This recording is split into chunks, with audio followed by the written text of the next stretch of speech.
And Johnson Awards Watch. Whenever you're ready.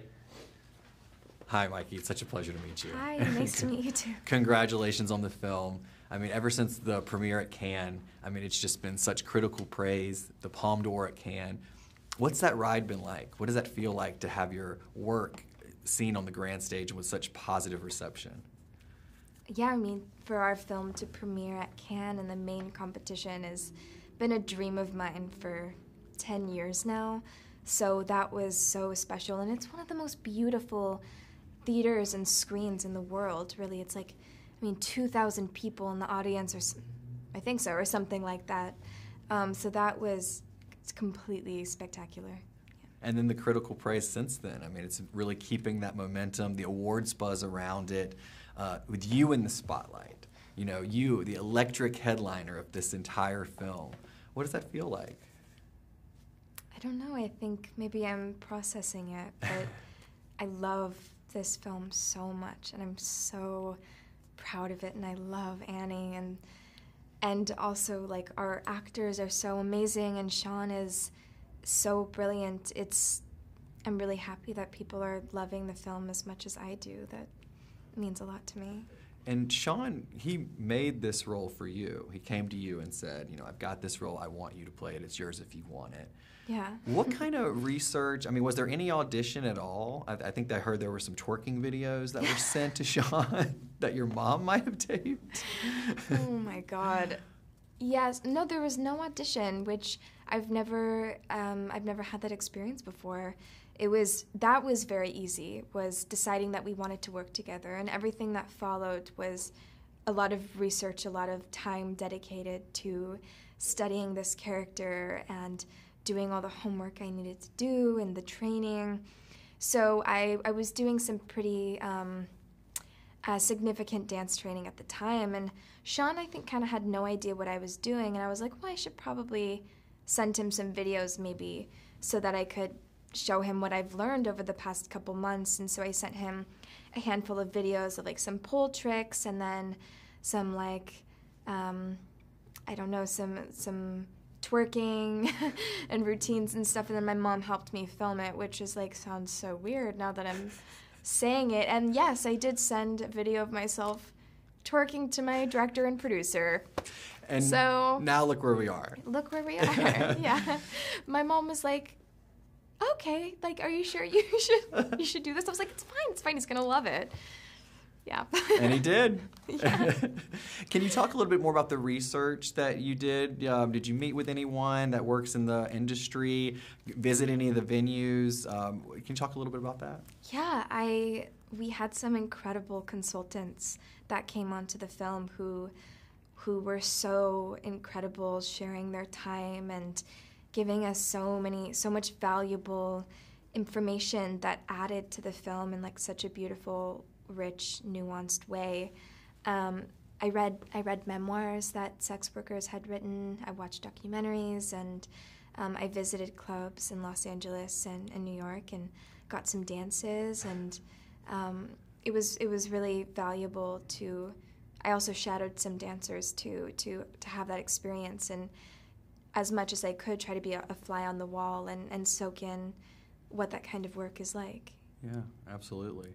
And this film kind of subverts the usual tropes that we see with sex workers. You know, the guys are not violent with you. There's no, you know, sexual assault or anything like that. How did you feel about that and, like, kind of being that role and kind of adverting those usual tropes that we see in these types of films of violence and trauma? Well, one of the things I love about Sean as a filmmaker is he always takes something and makes it something completely different that you wouldn't expect it to be. And he has a very distinct, dark sense of humor that I love, and it's very human as well. You know, but Sean and I talked a lot about the portrayal of Annie, and we didn't want it to be something that was sensationalized, and I didn't want it to be something that was dark as well. We wanted it to be realistic and honest to what her experience is. And so I think that all of the research that I did and that he's done throughout his sort of career of trying to make films that help destigmatize sex work helped us to create a character that was very honest and realistic in terms of her story. And this is such an intense role, and you've played a lot of intense roles before. Do you ever pull from those past roles, kind of add them to your paintbrush of traits that you kind of influence and bring to the roles? I can't say that I do. I think that the experiences I have on set, I definitely bring with me. I feel like every character I play, every job I have, and I've been so lucky to have a few of them, I learned one big lesson that I'm able to take with me to the next job, and it helps me grow a little bit more as a person, as an actor. But I think that in terms of characters, like Annie is someone who is so different than any character I've ever played and feels so far away from who I am too. And so yeah, I feel like she was someone who was fully just kind of built from the ground up. But that's a really interesting question. Thank you. And talk a little bit more about the on-set experience, especially in that house scene where you are screaming and giving 110%, both physically and emotionally. Talk a little bit about that. Break that down for me. Okay, yes. I mean, it's that sequence it's shot in real time, and I think we took about 8 days to film that entire sequence, and there's so many different pieces to that sequence, so many different characters, so much overlapping dialogue, and so we mapped it out as clear as we could. We did a lot of late night rewriting and reworking of the scenes, and it was very stressful and like free flowing, but I think that we got it to a place where it was very succinct whilst also giving everyone freedom to like improvise. And yeah, I mean, the stunts that Yura and I did I've never experienced anything like that, and I really wanted to do all my own stunts in the film, so I fought for every single shot for it to be me. And yeah, nothing can really prepare you to just fight a grown man like that. Yeah.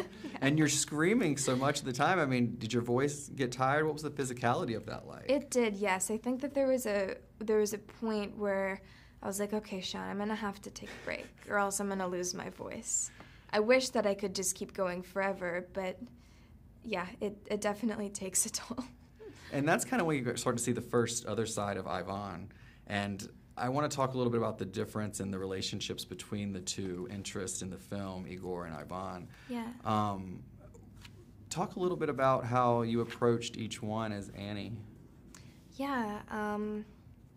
Well, I think that Ivan comes into Annie's life in a very unexpected way. I think that he really disarms her and charms her. He's this, like, forever young, free spirit party guy who seemingly lives this perfect life and has welcomed her into it. It's a dream come true for her. And I think that she is a very intuitive person, but that she puts some of that to the side because there's also so much hopefulness involved in what this could mean for her and her life. And so Mark, the way that he plays the character at first is so sincere and like youthful, and as an actress it definitely changed the way that I felt towards him and the character. And then Yura is a very thoughtful actor, very sensitive, and I always felt him kind of like right here behind me at all times. I always knew he was there looking at me. And it's interesting to have that as an actor because Annie is a very intuitive person because of the line of work that she's in. I think she's able to read men quite well, but she's pushing that to the back because he's not the most important thing that's happening right now, but he's there lingering, and I felt that as an actor. And Yura he was constantly like taking care of me on set, like always getting me things if I needed it, and, you know, giving me a hug if I needed one, and, you know, taking care of my like cuts and like was fixing my broken nail every morning and night. So he really immersed himself into the character and the world in a way that was very like welcoming for me to enter as well. And as an actor, to work with someone who has that kind of process, it's very generous of him and impactful for my portrayal as well. And let's talk about that emotional ending. I mean, let's not give too much away, but I mean, it was just such a beautiful, unique ending. How does that make you, how was that playing that? And was there a conversation about the ending? And what does the ending mean to you? Yeah, Sean and I talked a lot about this scene because I think in some ways it's one of the most important in the film, and it leaves, it's so open-ended as well, which is what we wanted. And so we had a long time to talk about it. I was very nervous about that scene and what it would feel like. So we talked a lot about it. We knew we wanted it to be one take and that we wanted it to be about 5 minutes long. So as an actor, like I, tried to do everything I could to like emotionally prepare for something like that, but it's very vulnerable.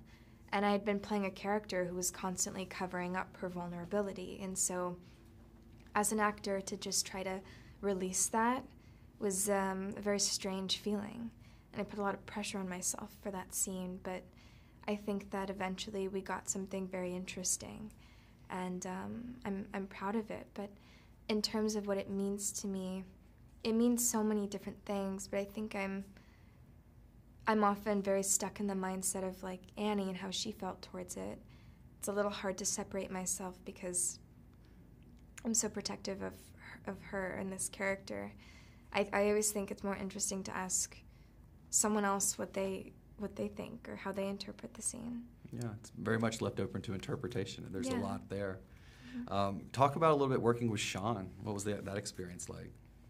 Yeah, Sean's such a thoughtful person, and he's so, he loves film so much. He like lives, breathes cinema.